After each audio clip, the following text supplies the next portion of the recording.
hurricanes are named after women because they work on the very same plan, start up over nothing, make a whole lot of noise, and can't be controlled by man. That's it. 50% of married women cheat on their husbands. That's what the researcher claims. Percentages don't mean a thing to me. What I need to know is some names.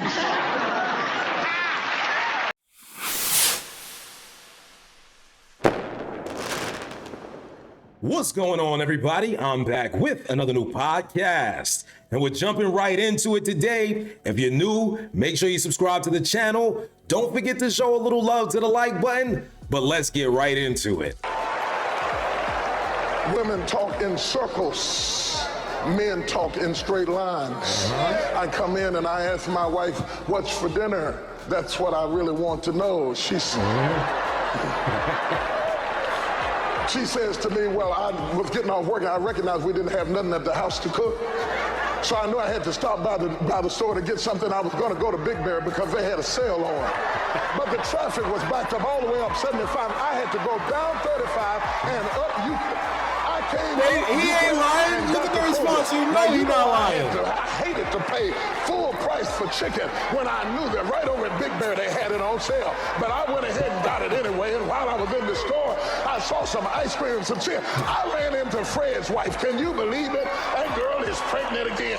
Anyway, I got back home. Can't you just say chicken? Hey, that's all you wanted to know. Whole story for nothing. Chicken is the answer. Women. Hey, would you take a single mom serious with 2 kids? A single mom with 2 kids? Fuck no. Exactly. Hey, if she got 2 kids, she got 2 fucking baby daddies. That's the way it is right now. Right. That's the way it is right now. Fuck no. Fuck no. You take 2 baby. You take 2 kids. I wouldn't take a girl with 2 kids serious because first of all, those not my kids. Exactly. That's the baby daddy responsibility, bro. Hey, would you take?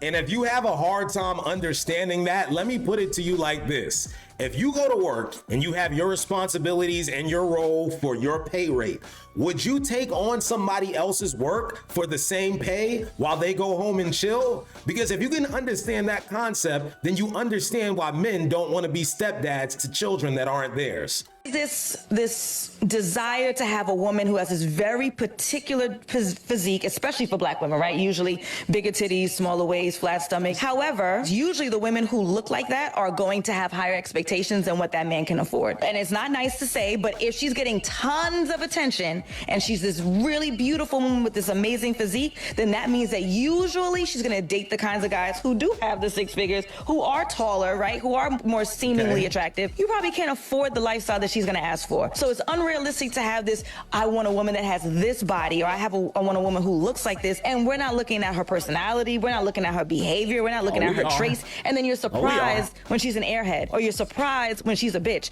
Well, that's what you wanted, that's what you got. First and foremost, I just want to say, I'm waiting for one of you hoes to write your name across your forehead with your baby here.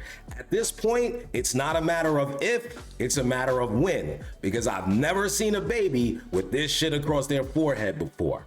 But that's not the point of the video. I think we can all understand what she's saying.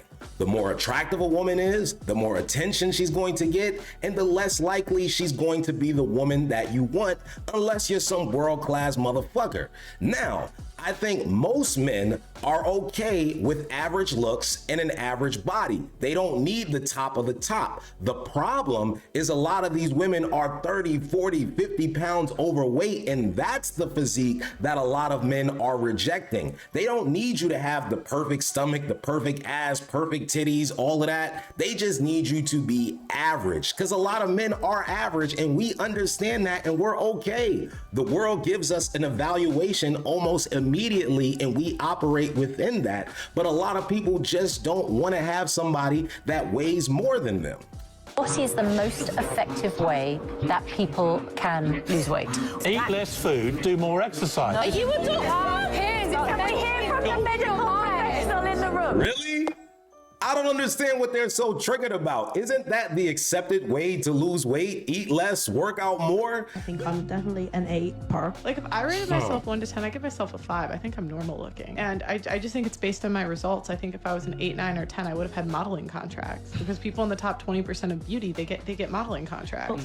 What is beauty? What is beauty? I mean, you can go online and have people rate your pictures and they rank you 1 to 10. And men will rate you, women will rate you like every day. That stuff's not really important to me. Sure. But don't you think attractiveness is based on results? They may be, but I don't care about those results. Why the fuck you lying? What are you talking about, Pearl? She is an 8. She ate this and she ate that. Because she's definitely not talking about the beauty scale. That's the same number her weight scale starts with, and that's a 2.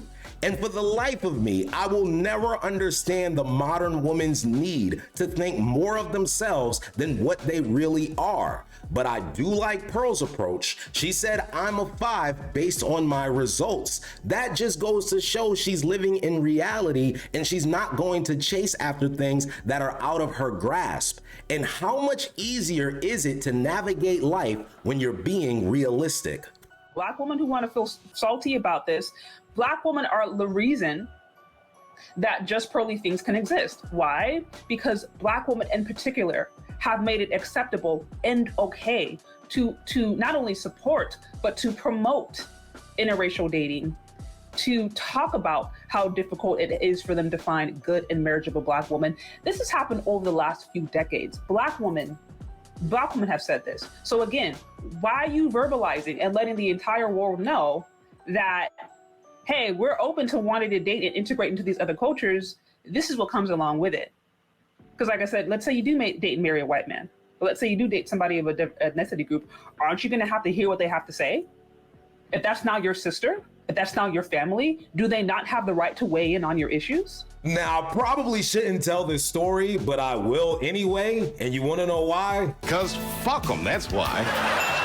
You ever know somebody that posts way too much of their personal life online for the entire world to see? The good, the bad, the ugly? Well, this story is about one of them.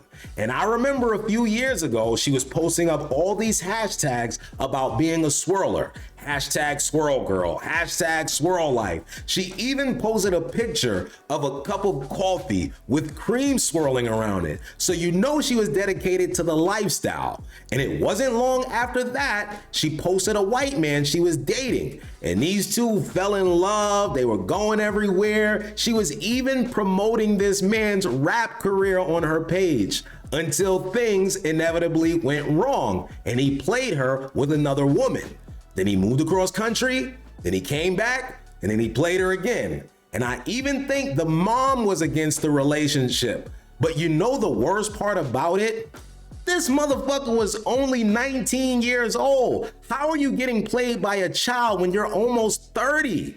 It's because she thought the grass was greener on the other side. She thought all she had to do was swap out races and men would give her exactly what she wants. Now, while there are cultural differences and some things that are nuanced, at the end of the day, we're all men. So if these men over here don't like what you have to offer, these men over here won't like what you have to offer either. And I don't think that thought ever goes through their mind, maybe I'm the problem. Maybe I need to change something. Until this day, she still hasn't figured that out. But we're about to wrap this video up. I got one last clip, and then we're gonna get up out of here. No freedom till we're equal. Damn right I support it. No.